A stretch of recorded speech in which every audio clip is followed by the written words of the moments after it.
Le pari du destin, mon mari magnate. Chapitre 1. S'enfuir du mariage. Cathy Holland devait épouser un inconnu alors même qu'elle avait déjà un petit ami. Elle avait réussi à s'enfuir de son mariage pour rejoindre son petit ami, espérant qu'il l'emmènerait avec lui. Cependant, ce sur quoi elle allait tomber ensuite resterait gravé dans sa mémoire pour toujours. En regardant à travers la porte légèrement ouverte de la chambre, elle a vu une femme nue, assise sur un homme, bouger vigoureusement.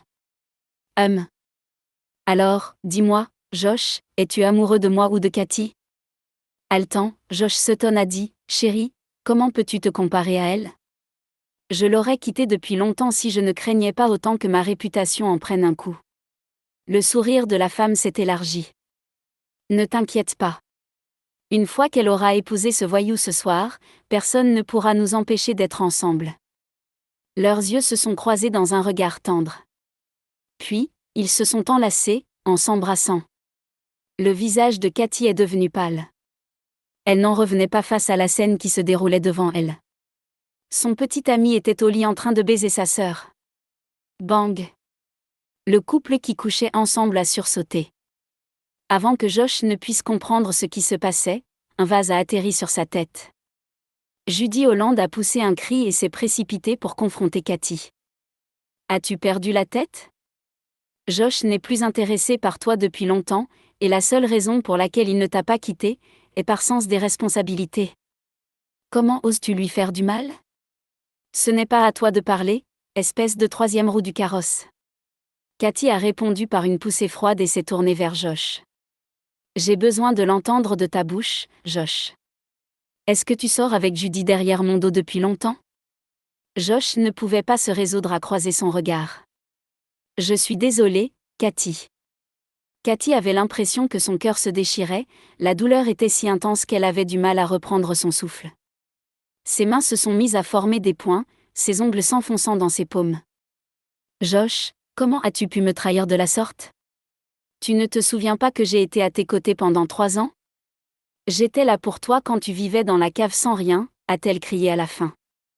Sentant de la culpabilité, Josh a détourné son regard, s'est couvert la tête et a gardé le silence. Judy a laissé échapper un rire moqueur. Crois-tu vraiment qu'il reviendra vers toi après avoir entendu ça? Cathy a souri calmement. Pourquoi voudrais-je qu'il revienne? Il n'est rien d'autre qu'un Jean foutre qui vit au crochet des femmes. Tu me fais une faveur en le prenant. Ce commentaire a mis Judy en colère. Cathy insinue-t-elle qu'elle était faite pour être avec un inutile? Furieuse, Judy grinçait des dents. Tu vas le regretter. Ma mère a dû remarquer que tu n'étais pas présente au mariage. L'expression de Cathy a changé. Ce mariage n'était pas censé être à elle. L'autre famille avait ses vues sur Judy, la vraie fille de la famille Holland. Cathy, quant à elle, n'était qu'une fille adoptive qui avait vécu avec sa mère dans la famille Holland depuis des années. Cet après-midi-là, Maddie Holland, la mère de Judy, l'avait invitée à prendre le thé. Après une tasse, Cathy s'était évanouie. À son réveil, elle s'était retrouvée en robe de mariée, enfermée dans la suite nuptiale. Maddie l'avait informée, à travers la porte, qu'elle devait se marier à la place de Judy, honorant ainsi un engagement de longue date entre les deux familles. Bien sûr, Cathy avait refusé. La rumeur voulait que le marié soit un homme qui faisait beaucoup de choses maléfiques. Judy elle-même l'avait rejeté au point d'essayer de se suicider. Cathy ne pouvait pas non plus accepter ce mariage.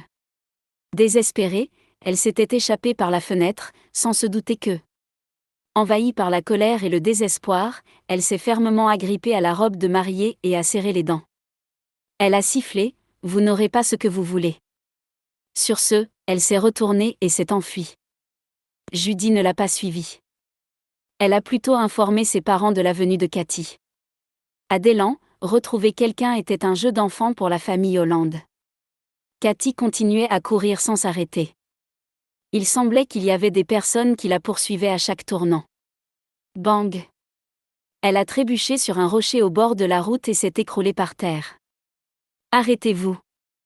Un groupe d'hommes robustes armés de matraques électriques lui courait après. Cathy était déterminée à ne pas se laisser ramener. Se mordant la lèvre inférieure à pleines dents, elle s'est efforcée de se remettre debout et a continué à courir.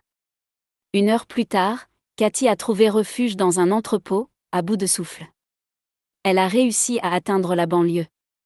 Les personnes qui la poursuivaient ne pouvaient sûrement pas la repérer ici, n'est-ce pas? Montant au premier étage, elle s'est servie de ses dernières forces pour barricader la porte. Enfin, elle pouvait s'accorder un moment pour reprendre son souffle. Mais son soulagement a été de courte durée lorsqu'elle a entendu des bruits dans le noir. Était-ce un rat? Non, c'était pire, des bruits indéniables de pas. Tâche. L'écho des bottes de cuir par terre perçait le silence de la nuit. Cathy a été prise de peur. Sa bouche s'est crispée de façon incontrôlée et sa voix tremblait alors qu'elle disait « Est-ce que vous, vivez ici ?» Je ne voulais pas déranger. Je vais juste m'en aller. Mais alors qu'elle se levait, une grande main l'a attrapée par derrière. Une lame tranchante a touché son cou délicat. Cathy était si effrayée qu'elle avait du mal à ouvrir la bouche pour parler. Une voix masculine et froide lui a demandé d'en haut. « Qui t'a envoyé ici ?»